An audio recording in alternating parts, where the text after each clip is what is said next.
जय हिंद फ्रेंड्स, हमारे channel physical education with Yogesh में आप सभी का स्वागत है।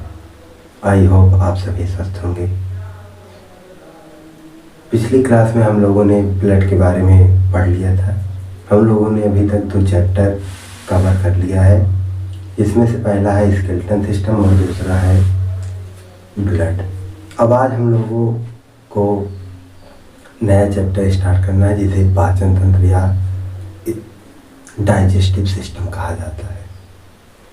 सबसे पहले तो हम लोग को पाचन तंत्र में पढ़ना क्या है, इसके पहले हम लोग को पढ़ना होगा तंत्र किसे कहते हैं। तो तंत्र एक ऐसा सिस्टम होता है जिसमें कई सारे अंग मिल करके किसी कार्य को संपन्न करते हैं। तो वो पूरे अंगों का समूह जो होता है वो एक सिस्टम कहलाता है, तंत्र कहलाता है। जैसे मान लीजिए कंप्यूटर है, उसमें हम लोग को mouse, CPU, keyboard, monitor, printer, इन सभी चीज़ों की ज़रूरत होती है। तो ये सभी पार्ट जो होते हैं कंप्यूटर के, इन सबको मिला करके एक सिस्टम तैयार किया जाता है जिसे कंप्यूटर सिस्टम कहते हैं। उसी तरीके से हमारे शरीर में पाचन की क्रियाएं विभिन्न भागों में होती हैं और उनमें विभिन्न अंगों की आवश्यकता पड़ती है। तो वे विभिन्न अंग आपस में मिल करके एक तंत्र का निर्माण कर देते हैं जिसे पाचन तंत्र कहा जाता है या डाइजेस्टिव सिस्टम कहा जाता है। आई थिंक आप लोगों को सिस्टम का मतलब पता चल गया होगा कि कई सारे अंग मिल करके जब किसी कार्य को पूरा करते हैं तो उसे ही सिस्टम कहा जाता है या तंत्र कहा जाता है। तो आइए हम लोग पाचन तंत्र शुरू करते हैं।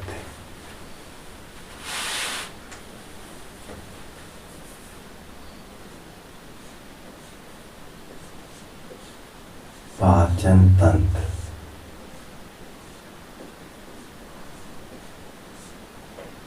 इंग्लिश में से डाइजेस्टिव सिस्टम कहते हैं।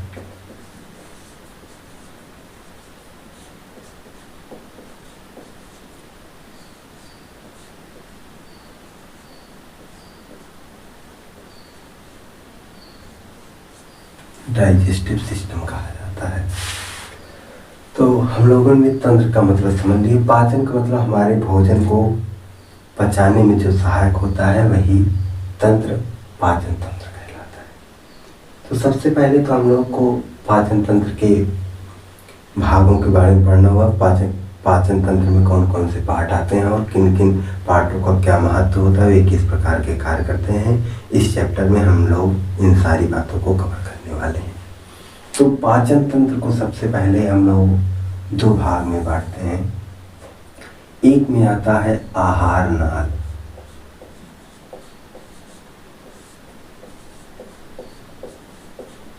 जिसे एलिमेंट्री कैनाल कहते हैं।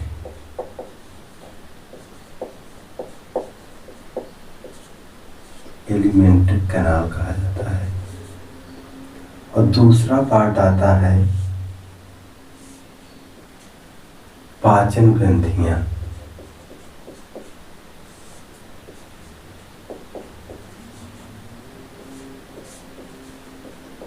पाचन ग्रंथियां तो डाइजेस्टिव सिस्टम को 2 पार्ट में बांट देते हैं, एक आहार नाल, दूसरा पाचन ग्रंथियां।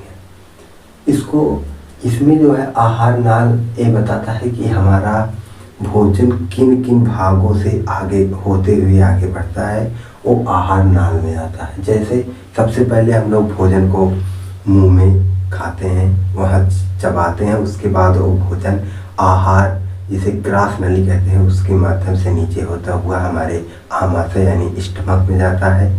वहाँ उसका पाचन होता है लगभग 3 से 4 घंटे तक। उसके बाद वो जो है हमारे छोटी आंत में जाता है, छोटी आंत के बाद फिर बड़ी आंत में जाता है और बड़ी आंत के बाद जो है वो हमारे रेक्टम जिसे मलाशय कहा जाता है उसमें स्टोर होता है और हम लोग उसे वेस्टेज के रूप में बाहर निकाल देते हैं एनस के माध्यम से।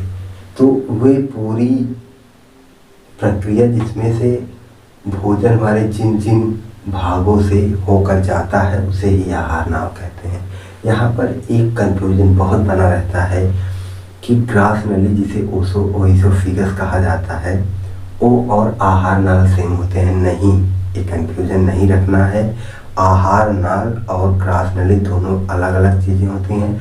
आहार नाल पूरे भोजन के पार्ट जहाँ जहाँ से होकर जाते हैं उसे आहार नाल कहते हैं, और ग्रास नली मुंह से हमारे पेट को जोड़ने वाली एक ट्यूब होती है जिसे ग्रास नली या ओइसोफेगस कहा जाता है। ये बात क्लियर होनी बहुत जरूरी है। और आहार नाल की जो लंबाई होती है वो लगभग 32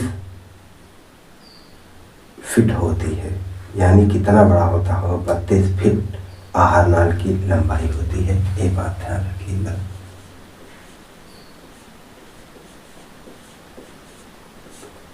आहार नाल की लंबाई 32 फीट होती है।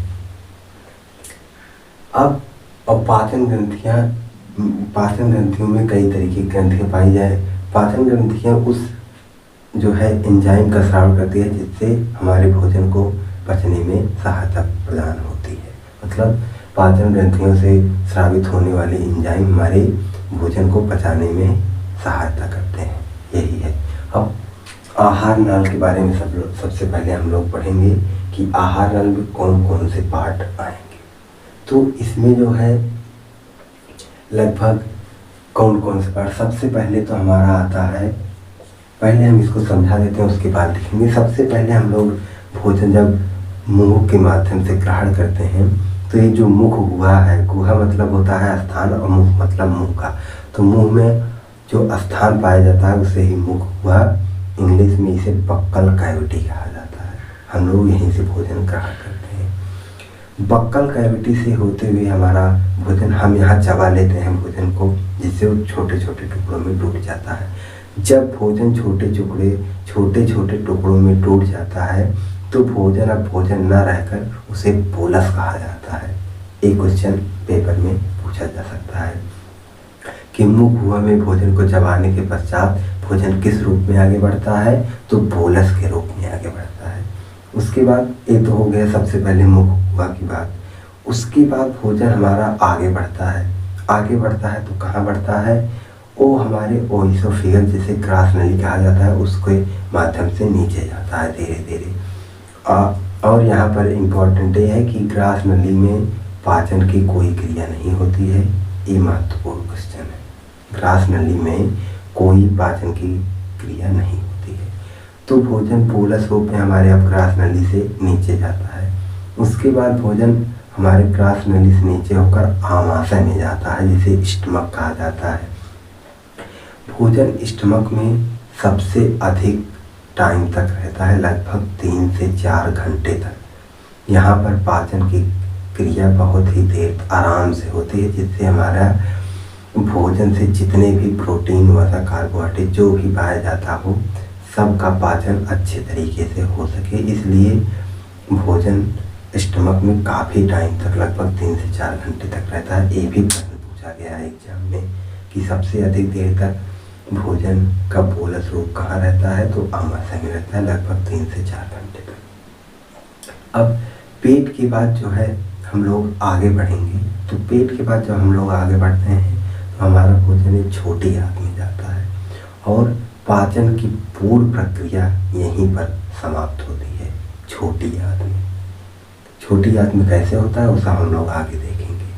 अभी हम केवल भोजन किस आहार नाल के किस से होकर जाता है, उनका नाम क्या है उसके बारे में हम लोग समझ रहे हैं। तो जब हम फिर छोटी आंत के बाद भोजन जो है वो बड़ी आंत में जाता है। यहाँ पर भोजन में जल का अवशोषण किया जाता है बड़ी आंत में। तो हम लोग बड़ी आंत में पहुँचे, उसके बाद ये जाकर जब अवशोषित हो जाता है पूरी तरीके से, खनिज विटामिन इन सब का अवशोषण और जल का अवशोषण हो जाता है बड़ी आंत में, तो फिर एक रेक्टम में चला जाता है जिसे मलाशय कहते हैं, वहाँ स्टोर रहता है। उसके बाद हम लोग इसे एनस के माध्यम से वेस्टेज के रूप में निकाल देते हैं। तो ये तो पूरे पार्ट हो गए जहाँ से भोजन आगे बढ़ता है और कहाँ क्या होता है उसके बारे में पढ़ा। आइए लिख लेते हैं सब पार्ट के बारे में। सबसे पहले है मुख गुहा जिसे बक्कल कैविटी कहा जाता है। मुख गुहा इंग्लिश में इसे बक्कल कैविटी कहते हैं।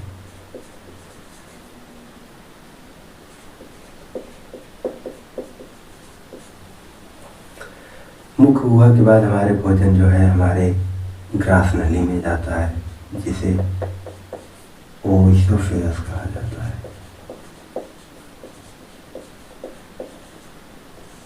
ग्रास नली इंग्लिश में से ओइसोफेगस कहते हैं। सबसे पहले मुख हुआ, पक्कल कैविटी, फिर ओइसोफेगस, उसके बाद हमारा भोजन हमारे पेट में जाता है, जिसे आमाशय कहते हैं।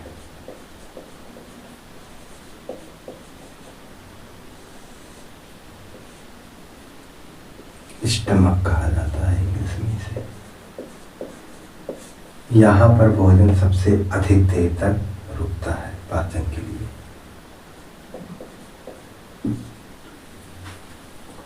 आमाशय के बाद हमारा भोजन जो है छोटी आंत में जाता है।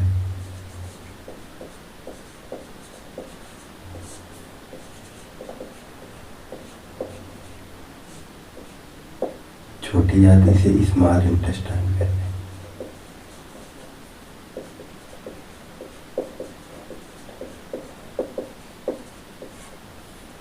इसके बाद भोजन बड़ी आंत में जाता है।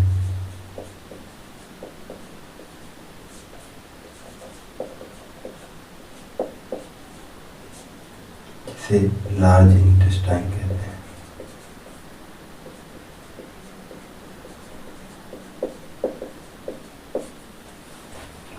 इसके बाद हमारा भोजन पूर्ण पाचन यहाँ तक हो जाता है। छोटी आंत में, बड़ी आंत में जल का अवशोषण होकर रेक्टम, जिसे मलाशय कहते हैं,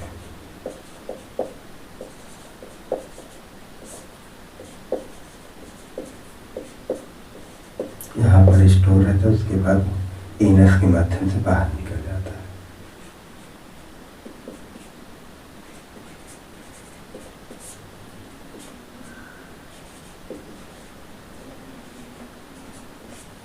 तो इतने भाग में होते हुए हमारा भोजन आगे बढ़ता है। अब आइए इसको हम समझ लेते हैं फिगर के माध्यम से। सबसे पहले इस भाग को, जो मुंह वाला भाग होता है, इसे बक्कल कैविटी कहते हैं। बक्कल कैविटी कहा जाता है इसे। इसको बक्कल कैविटी, यहीं से हम लोग भोजन को ग्रहण करते हैं। अगला पार्ट आता है जिसे ग्रास नली या ओइसोफेगस कहते हैं। इसकी लंबाई 25 सेंटीमीटर होती है। तो लिख लेते हैं इसे ग्रास नली, इंग्लिश में ही केवल लिखते हैं। इसे ओइसोफेगस कहा जाता है।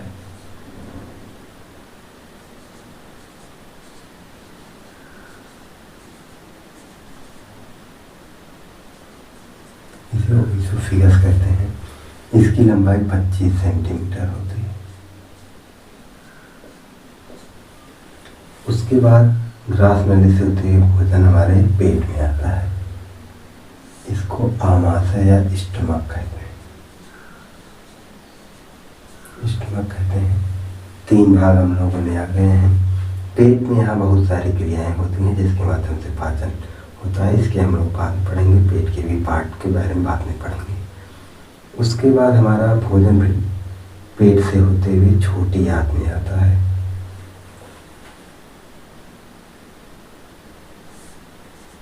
इसे छोटी आंत कहते हैं, जिसे स्मॉल इंटेस्टाइन कहा जाता है।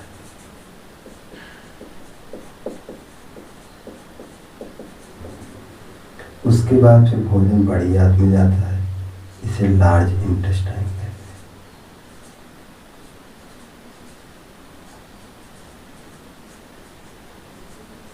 उसके बाद भोजन रेक्टम में स्टोर होता है। उसके बाद एनस के माध्यम से बाहर निकल जाता है वेस्टेज के रूप में।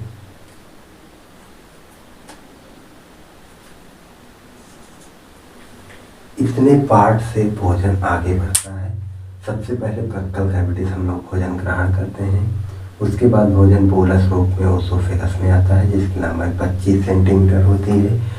फिर हमारा भोजन नीचे पेट में आता है, जिसे स्टमक आमाशय कहते हैं। उसके बाद हमारा भोजन छोटी आंत में आता है, फिर बड़ी आंत में, उसके बाद रेक्टम में आता है, जिसे मलाशय कहते हैं। वहाँ से एनस के माध्यम से बाहर निकल जाता है। तो ये पार्ट होते हैं आहार नाल, एलिमेंट्री कैनाल। पाचन ग्रंथि के बारे में पढ़ते हैं। पाचन ग्रंथियों में मेनली जो है कौन कौन सी ग्रंथि पाई जाती है वहाँ से कौन। सबसे पहले आता है हमारा लार ग्रंथि। सबसे पहले ग्रंथियों के बारे में देख लेते हैं, उसके बाद लिखेंगे। हमारे पाचन में सहायक कुछ ग्रंथियाँ होती हैं जिससे एंजाइम का स्राव होता है जो हमारी पाचन का काम करने में। हम लोग लार ग्रंथियाँ पढ़ते हैं। लार ग्रंथि में सबसे पहले आता है बक्कल कैविटी में लार ग्रंथि जो 3 भाग में होता है, पेरोटिड, सबमैक्सिलरी और सबलिंगुअल। उसके बाद हम लोग आगे बढ़ते हैं तो जो है पेट में पहुँचते हैं। यहाँ पर जठर ग्रंथि पाई जाती है जिससे गैस्ट्रिक एंजाइम निकलता है, वहाँ से उसके बारे में पढ़ेंगे। कौन कौन से एंजाइम निकलते हैं उसको आगे देखा जाएगा। उसके बाद हम लोग आते हैं 2 ग्रंथियाँ मेन जो पाई जाती हैं, आग्नेयाशय जिसे पैनक्रियाज ग्लैंड कहते हैं, ये लेफ्ट साइड होता है हमारे आमाशय के, और एक होता है आमाशय के राइट साइड जिसे लीवर ग्लैंड या यकृत ग्रंथि कहती हैं। उसके बाद कुछ आंतरिक ग्रंथियाँ पाई जाती हैं जो हमारी छोटी आंत में होती हैं। तो मेनली 5 तरीके की ग्रंथियाँ हैं। आइए देखते हैं।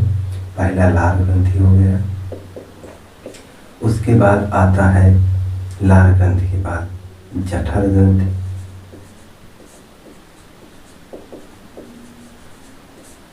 उसके बाद तीसरा आता है लार ग्रंथि जठर ग्रंथि, उसके बाद आएगा आग्नेयाशय,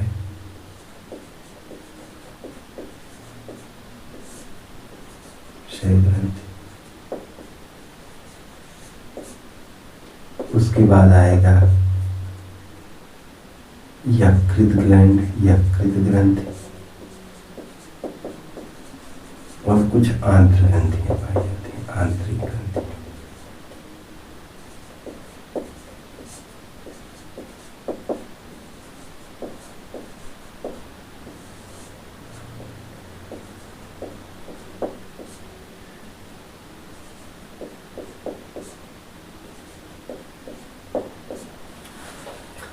इतनी तरीके की पाचन ग्रंथियाँ इसमें पाई जाएंगी। यहाँ से कुछ एंजाइम निकलते हैं जो हमारे भोजन को पचाने में सहायता करते हैं।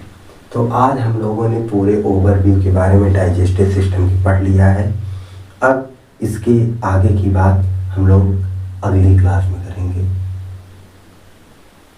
आहार नाल और पाचन ग्रंथियाँ ये 2 जो मेन पॉइंट थे जो हमारे भोजन के पूरे ओवरव्यू के बारे में बताते हैं, कहाँ से भोजन निकलता है और कौन कौन सी पाई जाती हैं जो हमारे भोजन को पचाने में सहायता करते हैं। तो चलिए आज की क्लास को यहीं ऊपर ओवर करते हैं। आई थिंक आपको वीडियो अच्छा लगा होगा। अगर आपको वीडियो अच्छा लगा हो तो हमारे चैनल को लाइक, सब्सक्राइब और कमेंट करना ना भूलिएगा। मिलते हैं नेक्स्ट वीडियो में, तब तक के लिए जय हिंद।